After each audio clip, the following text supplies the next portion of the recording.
शुभम के मन में कई सवाल चल रहे हैं, जिसमें सबसे बड़ा सवाल है कि आखिर क्या अनहोनी होने वाली है। और इसीलिए वो कुमार जी के घर अनन्या से मिलने पहुंचा है, क्योंकि 2 दिन बाद कुछ खास है कहकर अनन्या ने शुभम से उस दिन बात की थी जब वो उनके घर कार लौटाने गया था। लेकिन जब शुभम अनन्या से मिला और उसने उसे पूछा कि 2 दिन बाद क्या है, तो अनन्या ने खुशी से कहा, 2 दिन बाद मुझे एक बर्थडे पार्टी में जाना है, मेरी दोस्त का बर्थडे है। कभी कभी दिमाग इन सब में इतना उलझ जाता है कि हर बात के पीछे महसूस होता है कि कुछ वजह है, और वो इन्हीं सब प्रेत आत्माओं से जुड़ी हुई है। शुभम भूल ही गया था कि नॉर्मल जिंदगी भी होती है, जिसमें लोग हंसते खेलते और जन्मदिन मनाते हैं, ना कि सिर्फ और सिर्फ बुरी शक्तियों की सोच से घिरे रहते हैं। लेकिन शुभम करता भी क्या, उसकी खुद की जिंदगी तो उधार की है, जिसके लिए उसकी तलाश उस प्रेत आत्माओं को ढूंढने के लिए जारी है, जिसके बारे में उसे दादी और अंजनी काका ने बताया था। इतनी कम उम्र में जब जिंदगी 360 डिग्री घूम जाए तो इंसान भी घूम ही जाता है। लेकिन शुक्र है शुभम के पास उसका दोस्त अजय है, दादा जैसे बाबा हैं, और उसकी माँ और दादी भी है जो शुभम से बहुत सारा प्यार करते हैं। शुभम खुद पर हंसता है कि वो भी क्या ही सोच रहा था कि अनन्या के 2 दिन बाद कुछ खास है कहने की वजह तो उसके दोस्त का जन्मदिन है, ना कि कोई संकेत। शुभम को अचानक घर में अनन्या से बात करते देख कुमार जी घबरा गए। उन्होंने शुभम से पूछा, क्या हुआ, अनन्या पर दोबारा कोई खतरा आने वाला है क्या? शुभम ने कुमार जी को कहा, फिक्र मत करो, बस यही कहा था कि शुभम का फोन बजा। दूसरी ओर घबराया हुआ सूरज था। बात सुनते ही शुभम तुरंत भागा और कुमार जी के घर से निकलकर जल्द से जल्द अपने स्टोर पर पहुंचा, जहां सूरज और अजय को वो छोड़ कर आया था। सूरज बेसब्री से बस शुभम का ही इंतजार कर रहा था। शुभम को देख सूरज को थोड़ी राहत महसूस हुई और उसने तुरंत कहा, शुभम शुभम, अजय को कुछ हो गया है, वो सोफे पर है और अजीब सी हरकतें कर रहा है। शुभम और सूरज दोनों अंदर गए। अजय की हालत बेहद खराब नजर आ रही है। अजय छटपटा रहा है, उसका शरीर इस तरह से फड़फड़ा रहा है जैसे मछली को पानी से निकाल दो तो फड़फड़ाती है। ये देखकर शुभम उसके माथे पर हाथ रखकर उसे शांत करने की कोशिश कर रहा है। सूरज अजय के पैरों को मल रहा है, लेकिन अजय की कपकपाहट और मचलना कम ही नहीं हो रहा। शुभम अजय का सिर अपनी गोद में रखता है और उसकी आंखों में झांकता है। अजय की आंखों की पुतलियां सिकुड़ती हुई नजर आ रही हैं, लेकिन ये किसी बुरी शक्ति का किया हुआ नहीं है, ये कुछ और है। शुभम सूरज से अजय को संभालते हुए पूछता है, आखिर अजय की हालत ऐसी कैसे हो गई? क्या अजय ने कुछ खाया या पिया? आखिर कितनी देर से अजय के साथ ऐसा हो रहा है? सूरज ने जवाब दिया, हम दोनों ने साथ में ही नाश्ता किया था और उसके बाद तो अजय सिर्फ और सिर्फ आंगन साफ करके सोफे पर बस बैठा ही था और अचानक जोर से हिलने लगा और मैंने तुम्हें तुरंत कॉल करा। अजय की आंखें धीरे धीरे बंद हो रही थीं, लेकिन शुभम उसकी आंखों को बंद होने नहीं दे रहा है, और जैसे जैसे अजय की पलकें बंद खुल रही हैं, अजय की आंखें सफेद होती जा रही हैं, जो कि निशानी है कि अजय के शरीर में कुछ उथल पुथल हो रही है। शुभम को लगने लगा कि कहीं उससे कोई गलती तो नहीं हो रही। उसने सोचा, शायद ये प्रेत आत्मा का प्रकोप ही है, इसलिए अपना स्वास्तिक निकाल कर अजय के माथे पर रखा, क्योंकि ऐसी ही हरकत अनन्या ने भी की थी जब उसके शरीर पर प्रेत आत्माओं ने कब्जा किया था।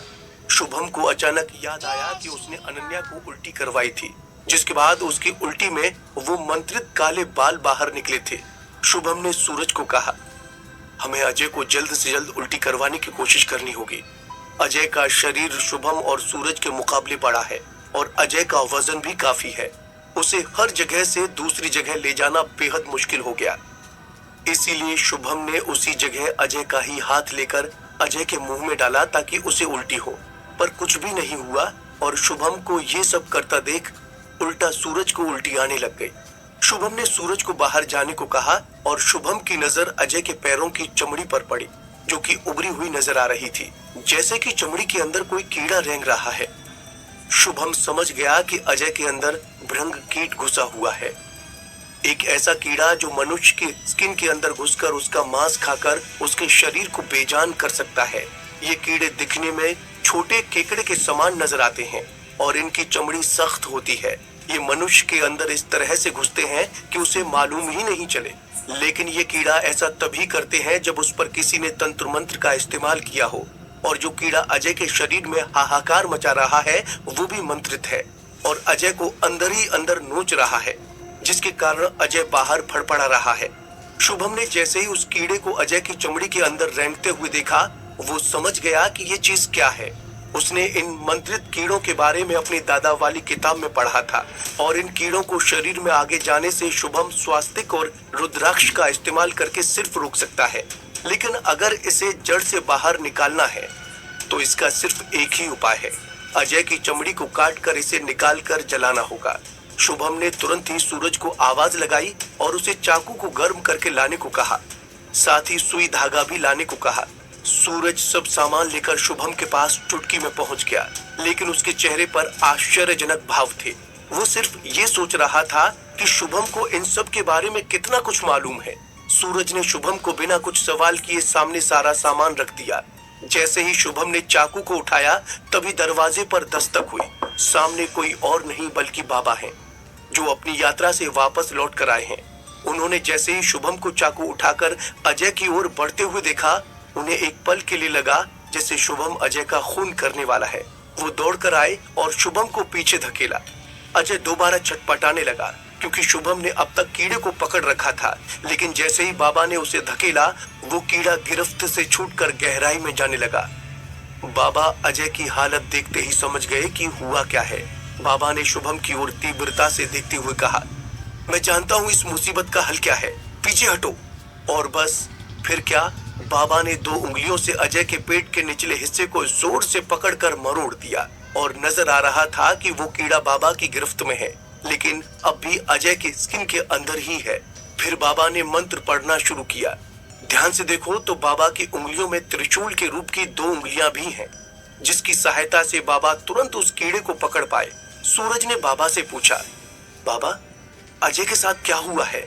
बाबा ने कुछ जवाब नहीं दिया और अपने मंत्रों की ध्वनि बढ़ा दी। शुभम ने सूरज को चुप रहने का इशारा किया।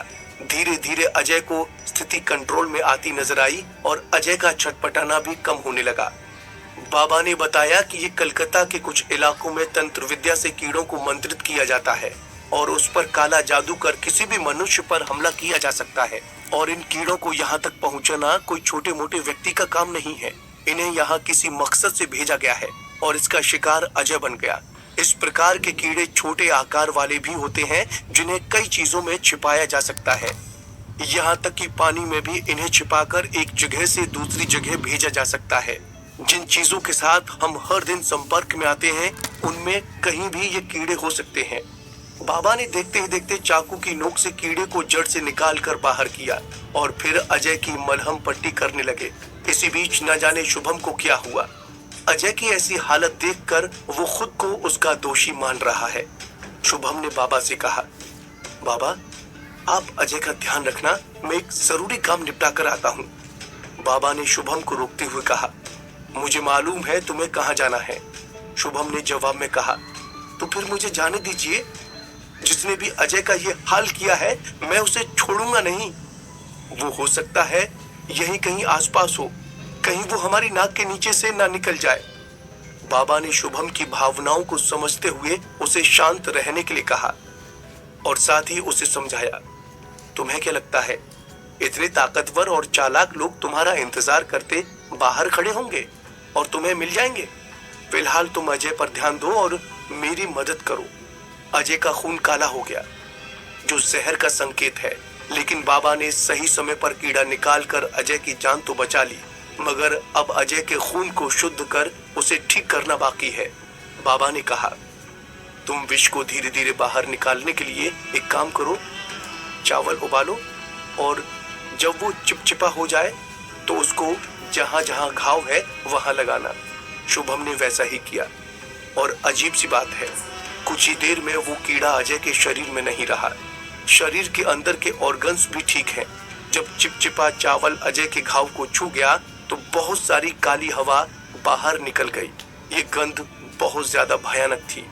उसके बाद उसके शरीर में खून का रंग चमकीला लाल होने में जरा भी टाइम नहीं लगा। इस प्रक्रिया को बड़े आराम और ध्यान से निभाना जरूरी था, नहीं तो कुछ भी हो सकता था। जो कीड़ा अजय के शरीर में था वो अब अधमरी स्थिति में आ गया, लेकिन उसे नष्ट करना जरूरी है, नहीं तो वो दोबारा किसी को नुकसान पहुंचा सकता है। शुभम ने उस कीड़े को एक लकड़ी की मदद से उठाया और बाहर ले जाकर जला दिया। कीड़े की जलने की गंध बेहद बुरी थी और देखते ही देखते वो कीड़ा हवा में गायब हो गया। सूरज ने जब कीड़ा देखा तो उसे एहसास हुआ कि इस तरह का दिखने वाला लेकिन आकार में छोटा कीड़ा उसने भी कुछ लोगों के बालों में डाला था, लेकिन उसका परिणाम इतना भयावह हो सकता है ये उसने सोचा नहीं था। सूरज बहुत हैरान है कि उसने पैसों के लालच में क्या क्या कर दिया है, मगर अब उसके पास प्रायश्चित करने का मौका है। शुभम का हर तरह से साथ देकर, लोगों की मदद करके वो सुकून से मर सकता है। अजय को अभी होश नहीं आया है और वो बेहद कमजोर नजर आ रहा है, क्योंकि उसका काफी सारा खून भी बाहर बह गया है।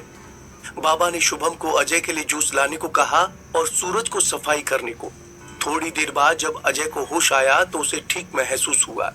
अजय शुभम के गले लिपट कर बच्चे की तरह रोने लगा।